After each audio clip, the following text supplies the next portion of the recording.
Have you ever been scrolling through social media, seen someone's smiling success, and felt your own life shrink?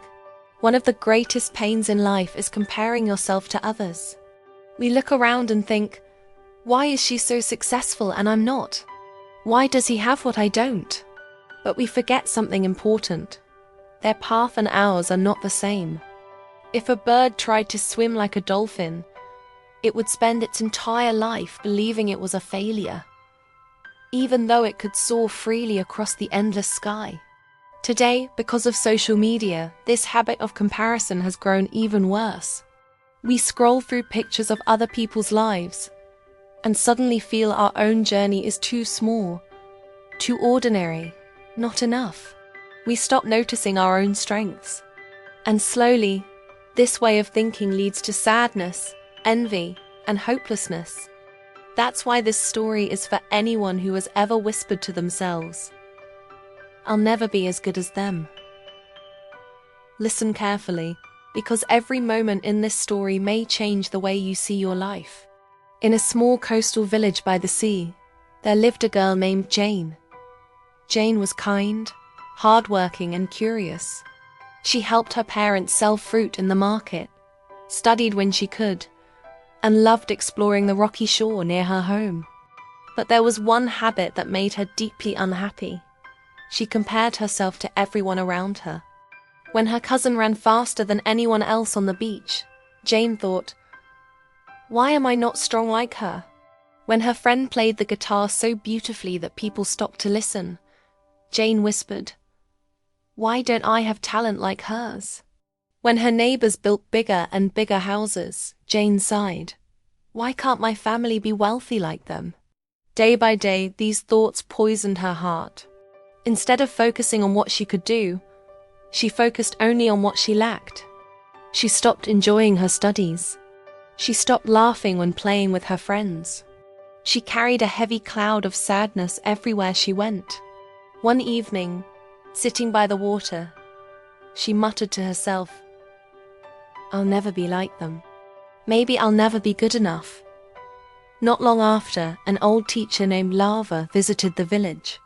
She was well known in the region, gentle, calm, and filled with wisdom. People said she could see truths that others ignored. Jane, desperate for help, went to her and confessed, "Teacher Lava, I try so hard, but every time I see others doing better than me, I feel small. I feel like I'll never measure up." The teacher listened without interrupting, then smiled kindly. "Jane, meet me at the lighthouse tomorrow morning. There you will find your answer." Jane was puzzled, but curiosity pushed her to agree. The next morning, before the sun had fully risen, Jane climbed the hill where the lighthouse stood tall against the horizon.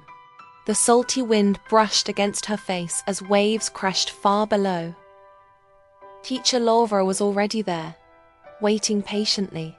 "Tell me, Jane," Lavra said, "what do you see around you?"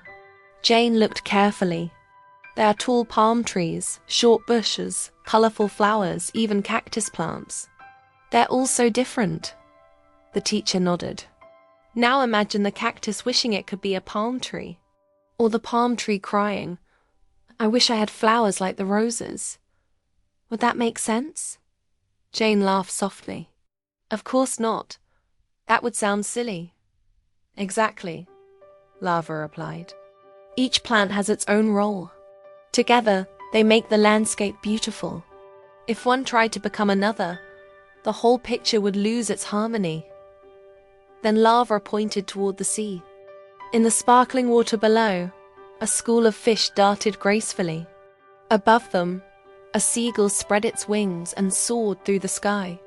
Now imagine if the fish said, "I wish I could fly like that bird." Or if the bird cried, "I wish I could swim like those fish." Would that be right? Jane shook her head. "No. Fish are made to swim. Birds are made to fly."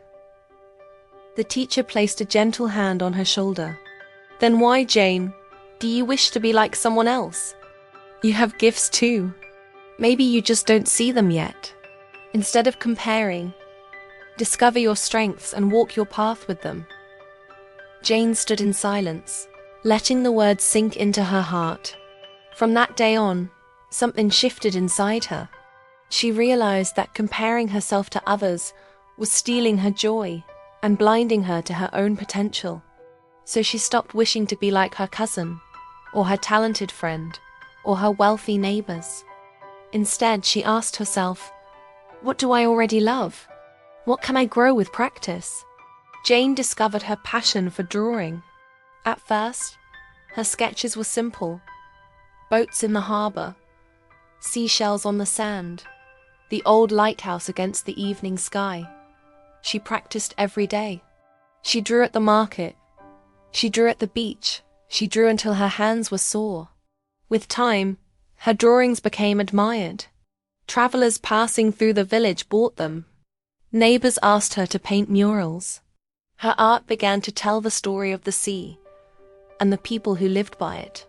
Years passed, and Jane grew into a young woman. Her work was displayed in towns beyond the coast. Her drawings brought beauty and pride to her community. And whenever someone asked her, "Jane, what's your secret to success?"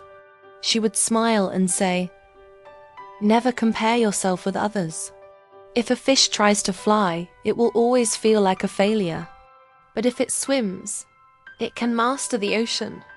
The same is true for people. Remember, the sun and the moon do not shine at the same time, but both are essential. You are not meant to live someone else's life. You are meant to live yours, fully, deeply, and uniquely. So stop comparing. Make today the day everything changes. Find your path. Walk it with confidence. That is when real success begins. If this story touched your heart, give it a like, share it with others, and don't forget to subscribe for more life-changing stories.